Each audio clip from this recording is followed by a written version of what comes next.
कोल्हापूर जिल्ह्यातील काही महत्त्वाच्या बातम्या आता आपण थोडक्यात पाहणार आहोत। त्यासाठी आता पाहूया संक्षिप्त बातम्या अर्थात फास्ट न्यूज। बहुजन क्रांती दलित संघटनेने जिल्हाधिकारी कार्यालयासमोर निदर्शनं केली।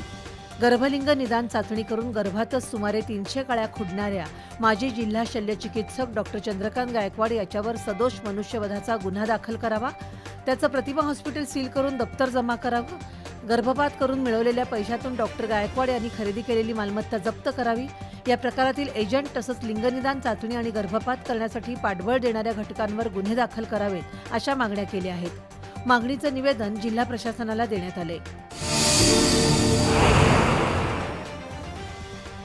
जिल्हाधिकाऱ्यांचा बंदी आदेश असताना देखील खंजीरसारखं घातक हत्यार घेऊन फिरणाऱ्या जवाहरनगर इथल्या संकेत भटकर या तरुणाला राजारामपुरी पोलिसांनी अटक केली। त्याच्याकडून खंजीर जप्त करण्यात आला।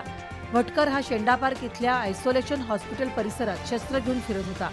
पोलिसांनी 1 ऑगस्ट रोजी त्याच्यावर प्रतिबंधात्मक कारवाई केली।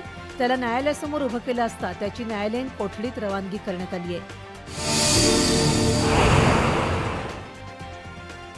कोल्हापुरातील सुभाषनगर आणि शेंडा पार्क परिसरात गेल्या काही दिवसांपासून भुरट्या चोऱ्यांना ऊत आलाय। अज्ञात चोरट्यांनी या परिसरातील खाऊ गल्ली आणि भाजी मार्केटमधील व्यावसायिकांच्या गल्ल्यातील रोकड आणि वस्तू चोरींचा सपाटाच लावलाय। सँडविच गाडी, चिकन 65चा गाडा, क्रिस्पी वडा सेंटर, पान शॉप, चहाची गाडी तसंच इतर व्यावसायिकांच्या हातगाड्या फोडून त्यातील रोख रक्कम आणि साहित्य चोरलं जाते। सातत्यानं होणाऱ्या चोरीच्या घटनांमुळे या परिसरातील व्यावसायिक त्रस्त झाले आहेत, तसंच त्यांच्यात भीतीचं वातावरण पसरलंय। या परिसरातील पोलीस चौकी सक्रिय करावी, तसंच पोलिसांनी दिवस आणि रात्र गस्त वाढवावी, तरच चोरट्यांवर अंकुश येईल अशी अपेक्षा परिसरातील नागरिक आणि व्यावसायिकांनी व्यक्त केली। कोल्हापुरातील राजस्थानी माली समाजाच्या वतीनं गुरुपौर्णिमेनिमित्त संत लिखिमीदास महाराज यांचा 276वा जन्मोत्सव सोहळा आयोजित केला होता। रामकृष्ण हॉलमध्ये झालेल्या कार्यक्रमाच्या सकाळच्या सत्रात गुरु लिखिमीदास महाराज आणि श्री महालक्ष्मीच्या प्रतिमेचं पूजन करण्यात आलं। श्री गणेश पूजन करून महाआरती करण्यात आली। सायंकाळच्या सत्रात भजन संध्या कार्यक्रम पार पडला। लालाभाई आणि ग्रुपच्या वतीनं भजनांचं सादरीकरण करण्यात आलं। भामाशाह यांचा सन्मान आणि पुढील वर्षीच्या बोलीचा लिलाव मांडून या कार्यक्रमाची सांगता झाली। कार्यक्रमाला समाजाचे अध्यक्ष रूपचंद उकाजी, उपाध्यक्ष शंकर मानाजी, सचिव दिनेश माली, अनमोल माली, थानमलजी माली, जगदीश माली, गणेश माली, सुरेंद्र मेहता यांच्यासह राजस्थानी माली समाजाचे नागरिक सहभागी झाले होते।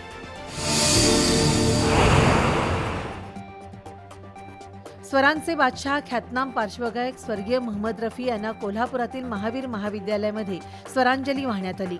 कॉलेजच्या सभागृहात स्वर्गीय मोहम्मद रफी यांच्या प्रतिमेचं पूजन झालं। रफींचे निस्सीम चाहते शिवाजीराव पटवणे यांच्या प्रमुख उपस्थितीत मैफिलीला सुरुवात झाली। कॉलेजच्या प्राध्यापकांनी मोहम्मद रफी यांची एकाहून एक 22 सरसगीतं गाऊन रफी यांना स्वरांजली अर्पण केली। प्राचार्य अद्वैत जोशी यांच्या मार्गदर्शनाखाली स्वर्धा राजशेखर, रीमा मिस्त्री, प्राध्यापक हेमंत पाटील, कॅप्टन उमेश वांगदरे, डॉक्टर अंकुश गोंडगे, डॉक्टर प्रकाश कांबळे यांच्यासह प्राध्यापकांनी सदाबहार गीतं सादर करत उपस्थितांची वाहवा मिळवली।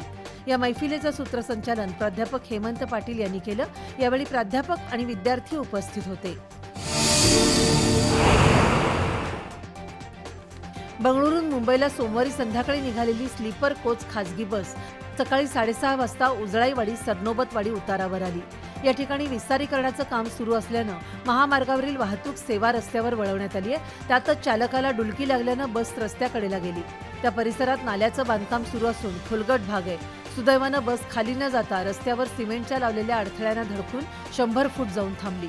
बसमध्ये 33 प्रवासी, 1 चालक आणि वाहक असे 35 जण प्रवास करत होते। या दुर्घटनेत क्लीनरसह 6हून अधिक प्रवासी जखमी झालेत, तर बसचं मोठं नुकसान झालंय।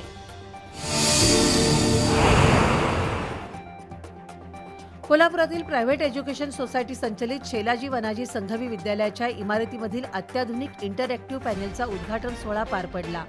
स्कूल कमिटी अध्यक्ष मिलिंद करमळकर, सदस्य अरुण डोंगरे, विनोद डिग्रजकर, प्रशांत कुलकर्णी, शरयू डिंगणकर, गिरीश दामलेकर, मुख्याध्यापक LM पाटील, SS सांकारे यांच्या उपस्थितीत पॅनेल उद्घाटन झालं। इयत्ता 1ली आणि 4थीच्या शिष्यवृत्ती वर्गाकरता हे इंटरॅक्टिव्ह पॅनेल बोर्ड उपयुक्त ठरणार आहे। यावेळी स्कूलचे शिक्षक आणि विद्यार्थी उपस्थित होते।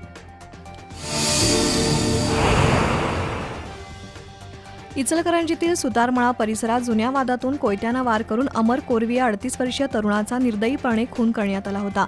खुनानंतर पसार झालेल्या सुरेश कोरवी आणि सूरज जाधव या दोघांना स्थानिक गुन्हे अन्वेषण शाखेनं 24 तासात अटक केली होती. खुनाच्या घटनेनंतर संशयितांच्या घरावर दगडफेक करण्यात आल्यानं तणाव निर्माण झाला होता. दरम्यान या दोन्ही संशयितांना न्यायालयानं 10 ऑगस्टपर्यंत पोलीस कोठडी सुनावली आहे.